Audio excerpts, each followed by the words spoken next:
Right. Balaji, a specific question for you from YouTube. Sure. Can you tell us why banning in China didn't work out? Great question. So the thing think is they're that, yeah, so China tried to quote ban Bitcoin at the beginning of 2017. People were concerned. Chinese trade volumes were a big part of the market. They seemingly dropped off a cliff. And Bitcoin was $1,000 then, and it rose 20x that year. Ethereum has risen, everything has risen.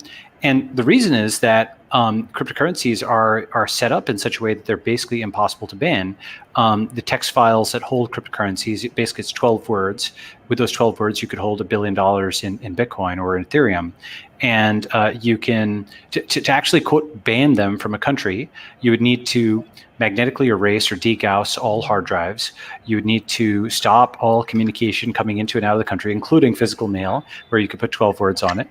And you would have to stop immigration to the country. And now you really start talking about extremely excessive costs. You're not talking about for an hour or for a day, you're talking about for forever.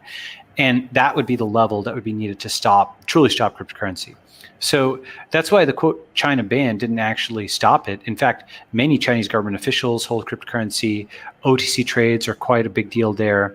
And what happened was, and I don't think India should pursue this route, with China, it became this quasi-legal thing, where if somebody had a handshake from the local government, okay, they're fine. And it was rule of man rather than rule of law, And I don't think India wants to go that route. I think, if we take this sort of asset compromise, I think that's fine.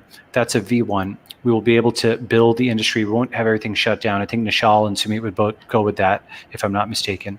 And then, we can build apps from there, and we can show and we can legalize other aspects as the apps get proven out.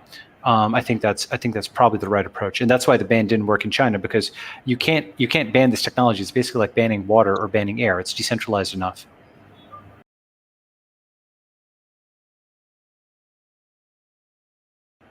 Right. Final last 5 to 10 minutes. I'm very sorry. Balaji, there's a specific question coming for you. What is the new big application of blockchain technology according to you? I think the one that I'm most excited about is the Ethereum name system and more generally decentralized login, because that doesn't monetize directly like DeFi or other crypto things, but it's very powerful because, for example, you could attach crypto credentials to it when people complete academic courses. So this way, somebody in India could show that they could solve math problems on par with an MIT graduate, as could somebody in Brazil, as could somebody in Hungary. So you could have a crypto credential be like a crypto diploma, and they could like prove their abilities, and they could log in fact, to systems based on that. Moreover, they could bind other things to this. They could bind endorsements like a crypto LinkedIn. They could bind work history like reviews if you had like an Uber driver. And they could also host content there. It's kind of a merger of a domain name and of a username. And so this also defeats deplatforming. If you do this, it's a model where you can log into a system like a crypto Twitter. And if Twitter doesn't like you, you can just log into another system and bring all your followers with you. So this is an extremely powerful primitive where what you're withdrawing and sending between systems is no longer currency, but it's identity. And I think that, if we could do the crypto India stack, we wouldn't just be able to cryptoify UPI, we could also cryptoify Aadhaar. And we could actually make it a portable crypto digital identity that would be very powerful and it'd be world leading. And these are all technical matters that I'm happy to discuss in further detail, but that's something that I'm thinking deeply about.